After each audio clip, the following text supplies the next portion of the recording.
Most of the when people think of banjo music, they mostly think of the bluegrass style. So most of the banjos you're going to see are bluegrass banjos.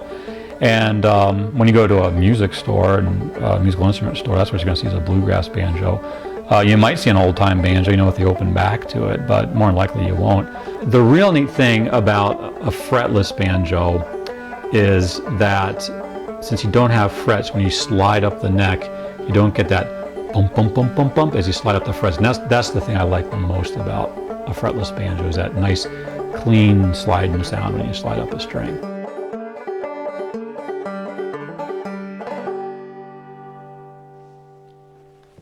It's an interesting instrument. It's a special instrument locally because the traditional families around here that made banjos made them predominantly in this style at least a couple generations back. Several of them have adapted the instrument, but the fretless style mountain banjo with the small head and a lot of the wood, a lot of wood parts and friction tuners, 5-string, that style of banjo that you're referring to, the mountain style, the Appalachian style, the Prophet style, the Hick style, whatever you want to call it, is special to this area because we had so many people making it. And I don't think anybody's ever really nailed down the exact origins of that particular model of the banjo, but it's one that thrived here and that you still find today in families, and certainly in some of the instruments being passed down. You really have to seek out these instruments. You usually don't just see them hanging on the wall, so your average person who's getting into the instrument isn't going to come across one of these. And I think the reason you don't see them are the people that play them aren't the ones who are out performing and doing a lot of recording. They're the people that sit at home and play. It's a nice instrument to sit in your living room and pick on, or on your porch and pick on. It's not really loud. It's it was made to be a functional instrument.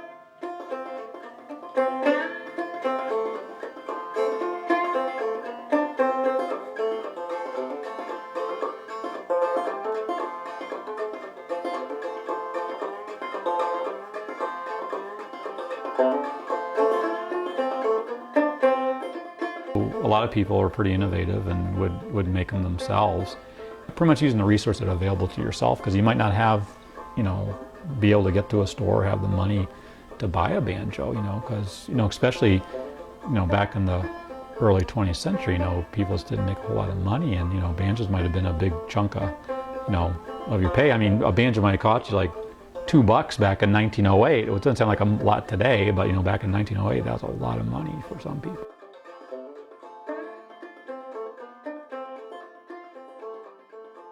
I get my wood from a local sawmill, and he happens to be the uncle of a fella who I built a banjo for, and this fella he just loves working with wood, and so I've been getting wood for him for probably about 3 months or so, and I figured I told him I built banjos, and I figured one day I said I should just take a banjo out and show him what I do, so he knows what I'm doing. And so I took a banjo out to show him, and opened up the case, and I played it for him, and he says, I want to show you something. And so we went to this shed, and in the shed were just like all this wood like up in the rafters and things. And he points out the shed door up to a hill, and there's an old farmhouse, and he says, you see that farmhouse up there? And I said, yeah. And he said, well, my grandfather built that farmhouse back in like 1870, and I'm restoring it, and I took the rafters out of it, put new rafters in, but I saved the old rafters because I wanted to do something with them, and I took those rafters out of that house like 40 years ago, and I just didn't know what I was going to do with the wood. And after you took that banjo out of that case, I knew what I wanted. I want you to build me a banjo out of the rafter wood. And so this wood that he gave me, it was cut 130 years before by his grandfather, and the neck's going to be a curly poplar, and the body hoops are going to be a curly maple, and it's just going to be a gorgeous banjo when it's done. And so I was quite honored when he asked me to build a banjo for him out of his wood his grandfather had cut years before.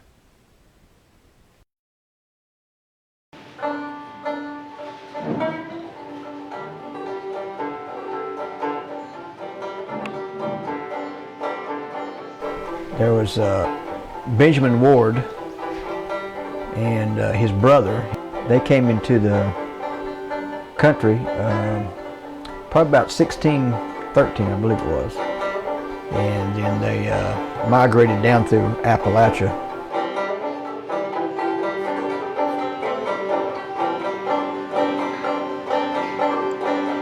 Walked out last night to take a little walk, and I walked upon that Wild Bill Jones.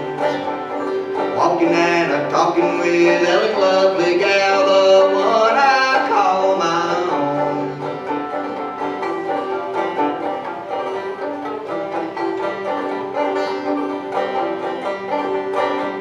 My age is not but 21, too old to be controlled. Drew my revolver from my pocket and I shot that Wild Bill Jones.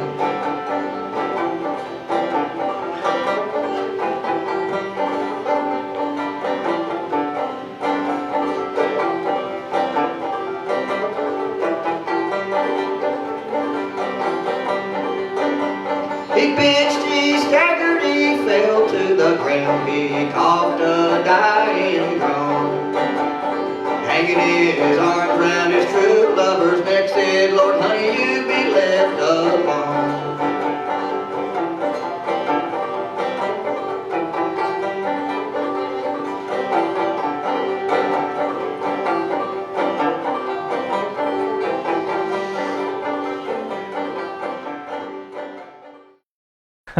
I've had a lot of mentors, but you know, no doubt Grandpa and Dad were my heroes, right? As far as music goes, there's no doubt about that. Grandpa influenced me with his songs and stuff. You know what?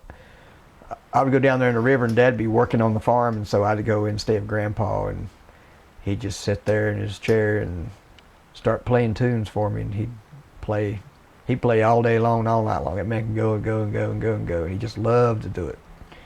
And he would sit and sing the old songs and play them on the banjo, and then, you know, somebody'd come knocking at the door. He usually had two banjos with him. I can't remember ever having just one. He'd have two banjos. He'd say, grab that banjo and get people to play with him, you know, and he'd sing. So I got to hear, you know, Buny playing and all these other people singing all those old songs and everything, and so I really, no doubt Grandpa was my hero, but I just really looked up to all of them because, you know, it was just they're just so unique to hear all those people sing the old-timey way. And there's a picture of Doc Watson playing my banjo. I was out there at Cove Creek. Me and Dad had our instruments displaying them and stuff, and I was playing music. Can't remember what song I was playing, but I was out there playing a song, and Doc come walking up behind us and goes, "Who's playing that pretty music?" And then Dad looked over and saw Doc, and he goes, "It's my son Rick." And he said, "Who is it?" And he said, "It's NT, Tab's boy." And he goes, "Oh, okay." So Doc said, "Let me play that thing." And at that time, I had wooden tuners on it. He reached up and he goes, "Oh, man, this thing is old." Oh, Lord, my banjo hide. Yeah, the one I play all the time. It started out with an old apple tree over here at my neighbor's. And we had our cow. Her name was Old Health. A sweet old cow, you know.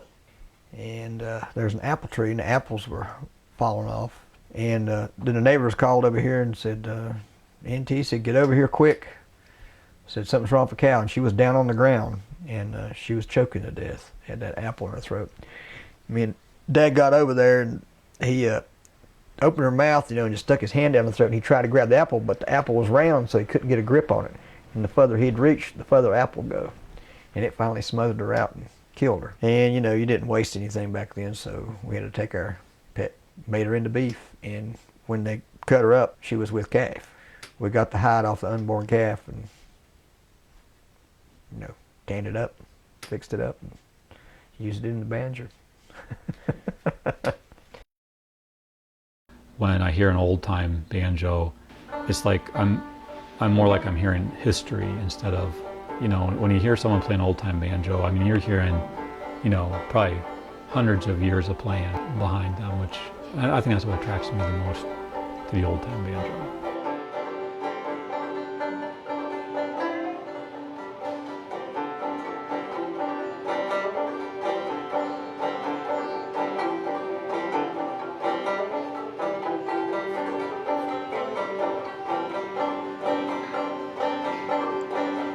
Walked out last night to take a little walk, and I walked upon that Wild Bill Jones. Walking and a talking with Ellen's lovely gal.